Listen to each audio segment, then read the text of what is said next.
अब हम आपका देखते हैं प्रश्न नंबर 2, जिसमें आपको भाज्य दिया हुआ है और इसमें 5 आपको अलग-अलग भाजक दिए हुए हैं और आपको बोल रहा है कि शेषफल प्रमेय की सहायता से शेषफल ज्ञात कीजिए। देखिए कैसे हम शेषफल प्रमेय की सहायता से शेषफल ज्ञात करेंगे। यहाँ पर आपका भाज्य जो है x की घात 3 धन 3x की घात 2 ऋण 5x धन 8 दिया है और भाजक gx x धन 1 दिया है। देखिए इसके लिए शेषफल निकालते हैं।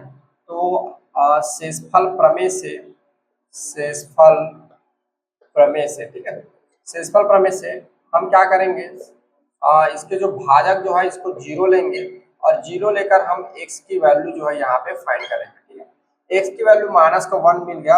x के मान को अपन को क्या करना है, px में रखेंगे या आप बोल सकते हैं भाज्य में रखेंगे। px में रखने पर यहाँ पर ऐसा लिख देंगे हम, रखने पर ये अपना हो जाएगा p माइनस का 1 इज इक्वल्स टू ये -1 की घात 3 धन 3 -1 की घात 2 ऋण 5 -1 धन का क्या हो जाएगा 8। आगे सॉल्व करेंगे तो ऋण 1 की घात 3 बार मल्टीप्लाई होगा। ठीक है, ऋण 1 ऋण 1 ऋण ऋण ऋण 3 बार ऋण ऋण धन और एक बार होगा तो ऋण आ जाएगा। तो ये आ जाएगा आपका ऋण का 1 धन 3। देखिए ऋण 1 का 2 बार मल्टीप्लाई, ऋण 1 ऋण 1 तो क्या हो जाएगा धन का 1 और ये हो जाएगा देखो ऋण और ऋण, ये हो जाएगा धन और ये हो जाएगा 5 और ये धन का 8। तो ये आपका हो जाएगा ऋण 1 धन 3 5 धन क्या हो जाएगा ये 8। सो धन धन को एक बार सॉल्व कर लीजिए तो 3 और 5 क्या हो जाएगा 8 और 8 क्या हो जाएगा 16। ठीक है, और 16 में 1 जाएगा तब ये बच जाएगा आपका फिर 15। तो यहाँ पे p-1 आपका जो शेषफल जो है ये आपका हो जाएगा 15। यहाँ पे आपको शेषफल क्या मिल जाएगा प्लस का 15। देखिए जब भाजक ये रहेगा तो आप क्या करेंगे, डायरेक्ट आप मानेंगे कि आपका जो भाजक 2x ऋण 1 है इसको 0 लेंगे। सो 2x ऋण 1 उधर जाएगा धन का 1 x बराबर आपका हो जाएगा 1/2। अब इस x का जो मान निकलेगा इसको आपके जो भाज्य उसमें रखेंगे। ठीक है, तो x का मान px में रखने पर ये px में पुट कर दीजिए तो px ये है, यानी x की जगह क्या रखना है आपको 1/2। यहाँ पर भी आ जाएगा आपका क्या हो जाएगा 1/2 की घात 3 और ये आपको हो जाएगा धन 3 1/2 और ऋण 5 ये हो जाएगा 1/2 और धन का 8। सो आगे आपका क्या हो जाएगा ऋण 1/2। तो नीचे देखिए एक एक का क्या होगा 3 बार मल्टीप्लाई होगा। कितने बार मल्टीप्लाई होगा 3 बार मल्टीप्लाई होगा। नीचे क्या आ रहा है 2 2 का 3 बार मल्टीप्लाई होगा तो 2 दूनी 4 और 4 दूनी क्या हो जाएगा 8। ठीक है, फिर धन यहाँ पर मैं घात लिखना भूल गया जी, घात 2 है ना यहाँ पे। ठीक है, तो ऋण और ये क्या हो जाएगा आपका 1/4 ऋण 5 और ये क्या हो जाएगा 1/2 धन का 8। ठीक है, इसको एक बार और लिख देते हैं सिंप्लीफाई करके तो ये हो जाएगा 3/4 धन 5/2 धन 8। ठीक है, अब यहाँ पर जोड़ने घटाने के लिए क्योंकि भिन्न है तो क्या करेंगे हम एलसीएम निकालेंगे तो 8 4 और 2। ठीक है, इन सबका एलसीएम जब निकालेंगे तब ये अपन का आएगा 8 आएगा। देखिए एलसीएम कैसे निकालते हैं मैं आपको बता देता हूँ। आपको जिसका भी एलसीएम निकालना है उसको ऐसा लिख लीजिए,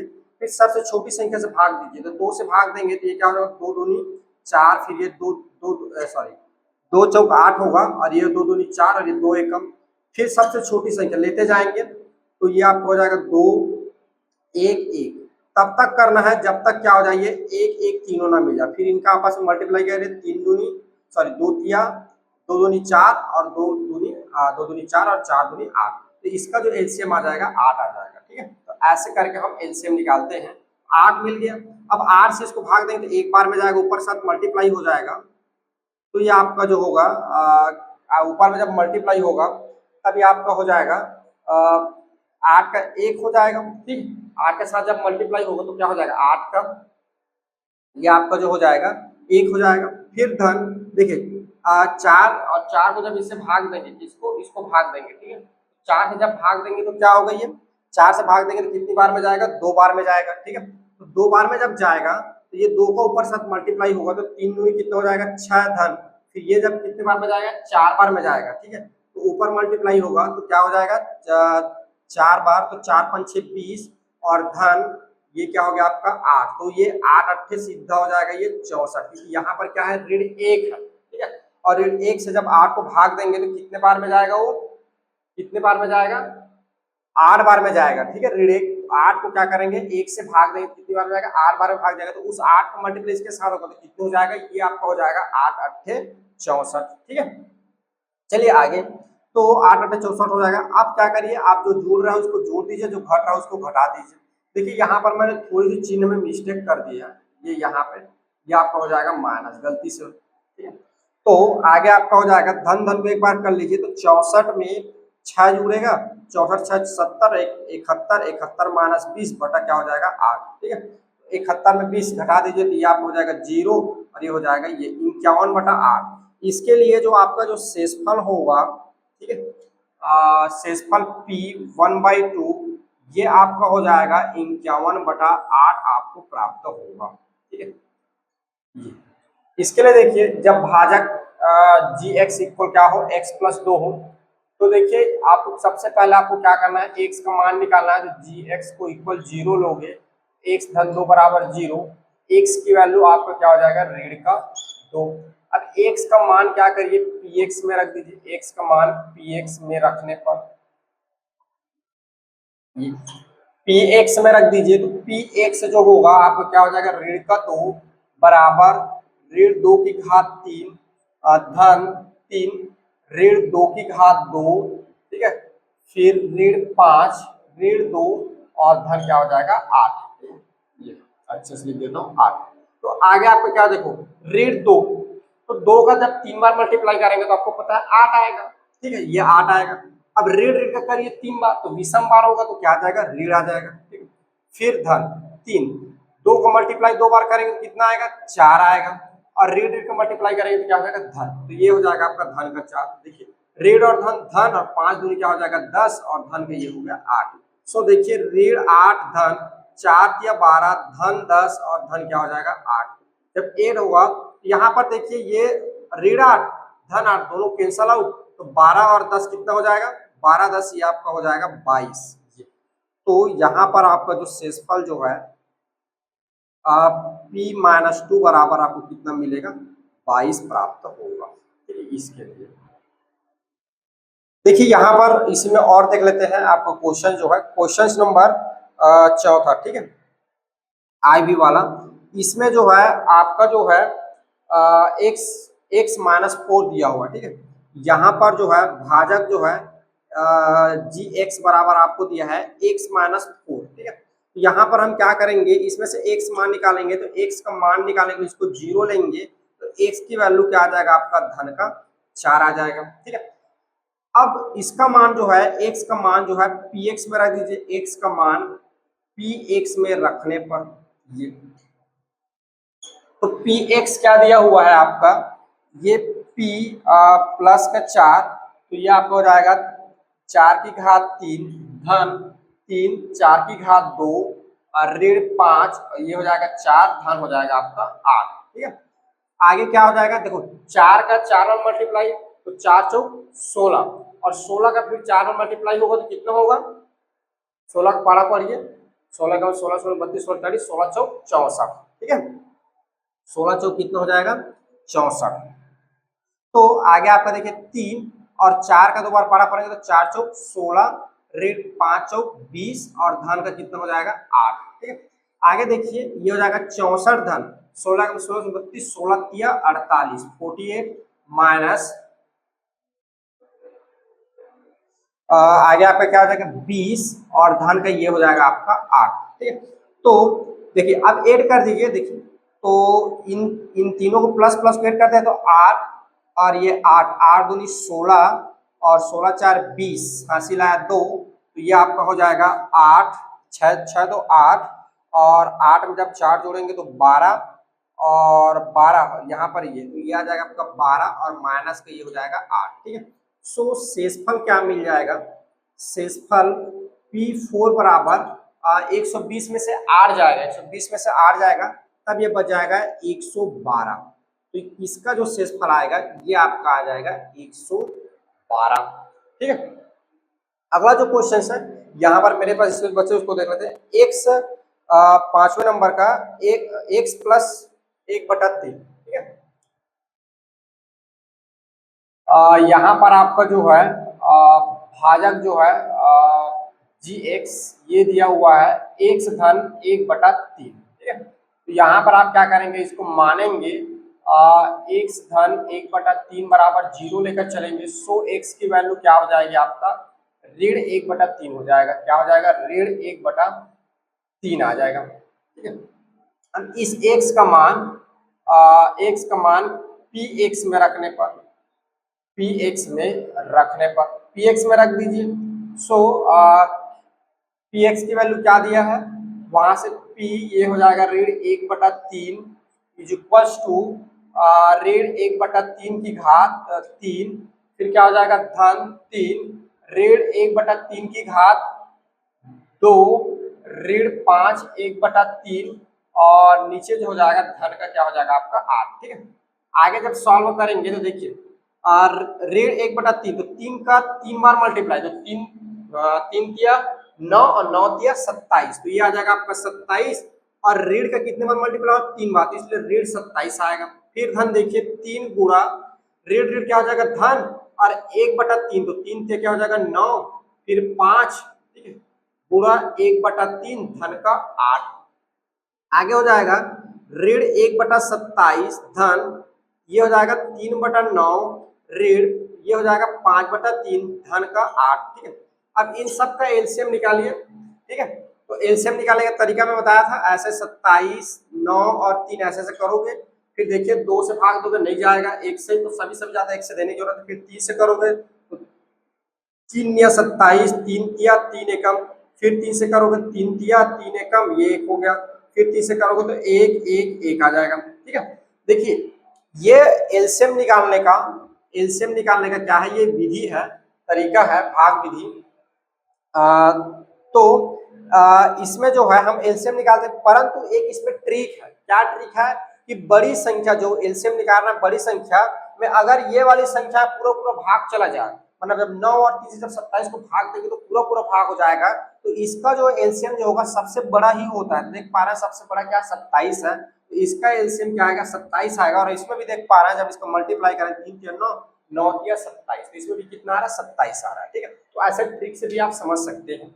अब चलिए 27 को जब 27 से भाग देंगे तो एक बार में जाएगा, तो ये हो जाएगा ऋण का 1 धन 9 को जब 27 से भाग देंगे तो 3 बार में जाएगा, 9 या 27, तो 3 क्या हो जाएगा 9 फिर 5, जब 3 से इसको भाग देंगे तो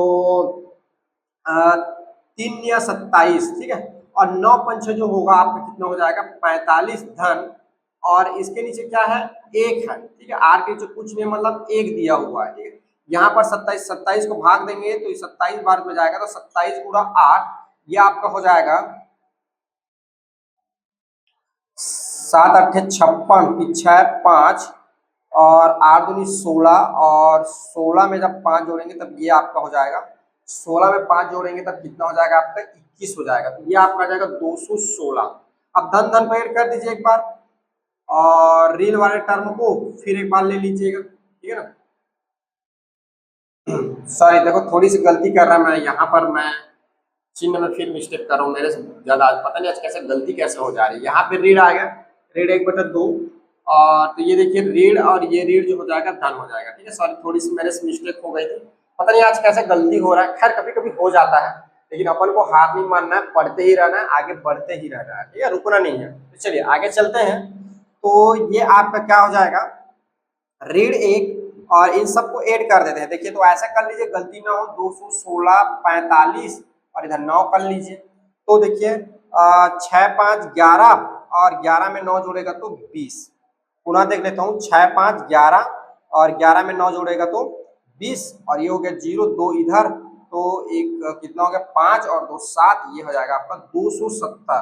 तो धन आपका हो जाएगा 270 डिवाइड बाई 27। सो यहाँ पर आपका जो शेषफल है, ठीक है, शेषफल P माइनस 1/3 बराबर आपका देखिए ये आ जाएगा 269 डिवाइड बाई 27, और ये आपका क्या है आंसर है, ठीक है। तो क्वेश्चन नंबर 1 जो है इस तरह से बनेंगे उनके जो प्रश्न है, इस तरह से हम क्या करेंगे शेषफल याद करेंगे, ठीक है। चलिए इसको नोट डाउन करिए फिर आगे और नेक्स्ट क्वेश्चन हम देखें। प्रश्न दूसरा देखिए, इसमें बोल रहा है निम्नलिखित में जांचिए कि क्या gx px का एक गुणनखंड है, ठीक है। ये जो है आपका गुणनखंड प्रमेय से है, ठीक है। तो आपने गुणनखंड प्रमेय में क्या देखा था, यदि भाज्य भाजक का गुणनखंड है तो उसका शेषफल क्या होता था, 0 होता था, ठीक है। तो यहाँ पर हम क्या करेंगे, अपन को आप देख पा रहे हैं सभी प्रश्न में आपको भाज्य और भाजक दिया हुआ है। हम भाजक से क्या करेंगे, भाज्य को विभाजित करेंगे। जब उसका शेषफल 0 आ जाएगा तब हम बोलेंगे कि ये क्या है, जो हमारा जो भाजक जो है भाज्य का एक गुणनखंड है। और अगर नहीं आया, क्या शेषफल 0 नहीं आया, तब गुणनखंड नहीं होगा।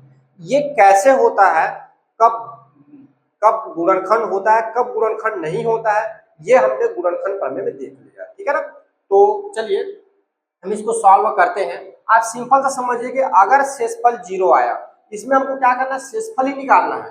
अगर शेषफल 0 आया यानी गुणनखंड है, और शेषफल 0 नहीं आया इसका मतलब गुणनखंड नहीं, ठीक है।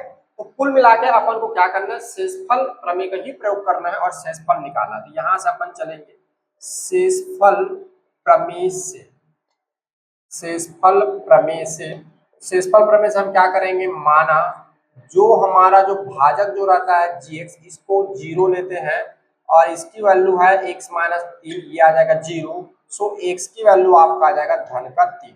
अब इस x के मान को भाज्य में रखने पर, ठीक है, x का मान क्या करेंगे, px में रखने पर, px में पुट कर दीजिए। तो px क्या है, p3 बराबर 3 की घात 3 ऋण 4 3 की घात 2 धन x धन का 6।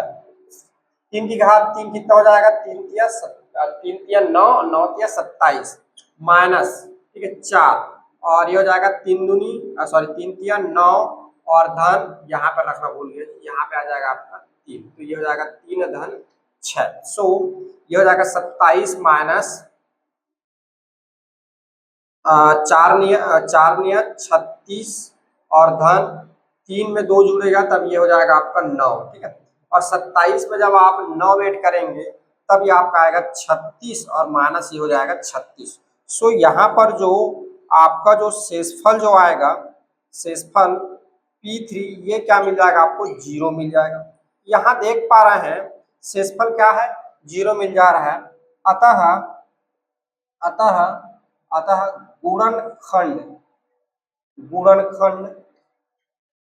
प्रमेय से, ठीक है, गुणनखंड प्रमेय से आप कह सकते हैं, या तो डायरेक्ट लिख सकते हैं, ये लिखने की जरूरत नहीं है। गुणनखंड प्रमेय से ऐसा आप विस्तार से बताए तब भी बोल सकते हैं। अतः यहाँ पे आप डायरेक्ट लिख दीजिए, अतः जो gx है, gx कहने का मतलब ये भाजक, ठीक है, px का एक गुणनखंड है, px मतलब भाज्य का एक गुणनखंड है, ये ऐसे बनेगा प्रश्न, ठीक है। देखिए इसमें भी शेषफल प्रमेय से तो हम क्या करेंगे, मानेंगे gx बराबर लेंगे 0। सो x धन 1 बराबर आ जाएगा आपका 0, तो x इक्वल आपको मिल जाएगा -1। x का मान आप px में रख दीजिए, x का मान px में रखने पर ये, सो px क्या दिया, p माइनस का 1 इज इक्वल टू 2 माइनस 1 की घात 3 धन -1 की घात 2 ऋण -1 धन क्या हो जाएगा 1। तो देखिए ऋण एक का कितने बार मल्टीप्लाई, 3 बार, 2 बार होगा तो धन एक बार और होगा तो क्या हो जाएगा ऋण 1। तो ये आ जाएगा ऋण 1 धन, और ये आपका हो जाएगा धन का 1, 2 बार हो रहा है तो, और ये ऋण फिर धन का 2 और ये हो जाएगा धन का 1। तो माइनस का 2 धन ये जुड़ जाएगा तो 1 1 2 2 और ये हो जाएगा 4। सो यहाँ पर देखिए आपका जो शेषफल जो है ये क्या हो रहा है, शेषफल p-1 इज इक्वल्स टू क्या आ रहा है, प्लस का 2 आएगा, क्या आएगा, प्लस का 2 आएगा, ठीक है। तो यहाँ पर बोल सकते हैं चूंकि r जो है नॉट इक्वल है 0 का, r क्या नहीं हो रहा है, बराबर नहीं हो रहा है 0 का, r मतलब शेषफल बराबर नहीं हो रहा है 0 का, अतः gx px का एक गुणनखंड नहीं है, एक गुणनखंड नहीं है, ठीक है, नहीं है। अतः क्या होगा, जो आपका पी एक्स जो सॉरी जी एक्स जो होगा पी एक्स का गुणनखंड नहीं होगा। गुणनखंड तब होगा जब क्या होगा, उसका शेषफल 0 होगा। इसके लिए देखिए, तो यहाँ पर आप क्या करेंगे, मानेंगे कि आपका जो भाजक है x minus 2 is equal to 0, x is equal क्या हो जाएगा, धन का 2। अब इसको क्या करिए, भाज्य में रखिए, x का मान भाज्य पी एक्स, ठीक है। यहाँ पर मैं लिख नहीं पाया हूँ पी एक्स, हालांकि पी एक्स इक्वल आप लिख सकते हैं पी एक्स में, तो पी एक्स यहाँ पे लिख नहीं पाया ना मैं, ये आप पी एक्स इक्वल करके लिख दीजिए और ये आपका क्या हो जाएगा, जी एक्स इक्वल करके, ठीक है। एक्स का मान पी एक्स में रखने पर ये, तो रखेंगे तो क्या हो जाएगा, P two is equal to 2 की घात 4 ऋण 2 की घात 3 फिर ऋण 2 की घात 2 फिर ऋण 2 फिर ये क्या हो जाएगा, ऋण का 2। सो ये हो जाएगा 2 दूनी 4, 4 दूनी 8 और 8 दूनी ये आपको हो जाएगा 16, ठीक है। ये आपका 2 दूनी 4 और 4 दूनी 8, फिर ये हो जाएगा 2 दूनी 4 फिर ये 2 फिर ऋण का 2, ठीक है। सो आगे आपका आ जाएगा 16, इसको ऐड कर दीजिए, तो इसको ऐड करेंगे, देखो ऋण ऋण ऋण का 4 और ऋण 4 ऋण 4 ऋण 8 और ऋण 8 और ऋण 8 ऋण 16, तो ये आ जाएगा 16। सो यहाँ पर आपका जो शेषफल जो है, ठीक है, 16 16 कैंसिल आउट हो जाएगा, ये क्या आ जाएगा, 0। तो चूंकि चूंकि आर जो आ रहा है ये क्या हो रहा है, इक्वल 0 आ रहा है, आर जो हो रहा है क्या हो रहा है, इक्वल 0 आ रहा है। अतः आप बोल सकते हैं कि जो जी एक्स जो है पी एक्स का एक गुणनखंड होगा, एक गुणनखंड है, होगा नहीं है, होगा वाली बात है और है ही है, ठीक है। चलिए इसको देखिए, सो यहाँ पर आप मानेंगे कि x माइनस 2, ठीक है, आपको क्या करना है, शेषफल पर हमेशा शेषफल ज्ञात करना है, तो शेषफल हम क्या करते हैं, भाजक को 0 लेते हैं, तो माना x माइनस 2 बराबर 0, तो x बराबर आपका हो जाएगा धन का 2, ठीक है, धन का, अरे सॉरी यहाँ पर मुझे 2 की याद आ रही, सॉरी यहाँ पर क्या है 1 है, 1 है, सॉरी क्या है 1 है, तो इधर जाएगा तो क्या हो जाएगा, प्लस का 1 हो जाएगा, ठीक है। मैं एक बार वेरीफाई कर लेता हूँ, ठीक है, ओके सही किया हुआ। चलिए आगे सॉल्व करते हैं, तो x का मान क्या करेंगे, x का मान पी एक्स में रख देंगे, पी एक्स में रखने पर, ठीक है, तो पी एक्स में पुट करेंगे तो ये हो जाएगा p1 इज इक्वल टू 1 की घात 3 प्लस 5 1 की घात 2 माइनस ये हो जाएगा 1 धन का 1, ठीक है। तो 1 की घात 3, 1 का 3 बार पूरा होगा तो क्या होगा, 1 फिर धन 5, 1 का 2 बार 1 धन 5 और 5 के बाद 1 धन का 1, ठीक है। आगे 1 और ये हो जाएगा 5 और ऋण का 5 और धन का 1, देखिए ऋण धन की वजह से ये 0 हो जाएगा, कैंसिल आउट, तो आपको क्या बच जाएगा, 1 और 1 2। यहाँ पर जो है आपका शेषफल P1 इज इक्वल टू क्या रहा है 2, तो चूंकि यहाँ पर आप देख पा रहे हैं आपका जो R जो है शेषफल जो है 0 के बराबर नहीं आ रहा है, अतः आप कह सकते हैं कि जी एक्स पी एक्स का गुणनखंड नहीं है, गुणनखंड नहीं है, ठीक है। आप ध्यान देंगे कि कभी भी जब क्या होगा आपका शेषफल 0 आएगा तभी क्या होगा, वो उसका गुणनखंड होगा, अगर शेषफल 0 नहीं आया अर्थात वो उसका गुणनखंड नहीं, ठीक है। चलिए एक और क्वेश्चन छूट रहा है, मैं यहाँ पर बता देता हूँ, इसमें आपका छूट रहा है क्वेश्चन नंबर 5, जहां पे आपको भाज्य is equal P x is equal आपको दे रखा है x की घात 2 धन 2x और ऋण का 1, और भाजक जो है ये आपको दे रखा है gx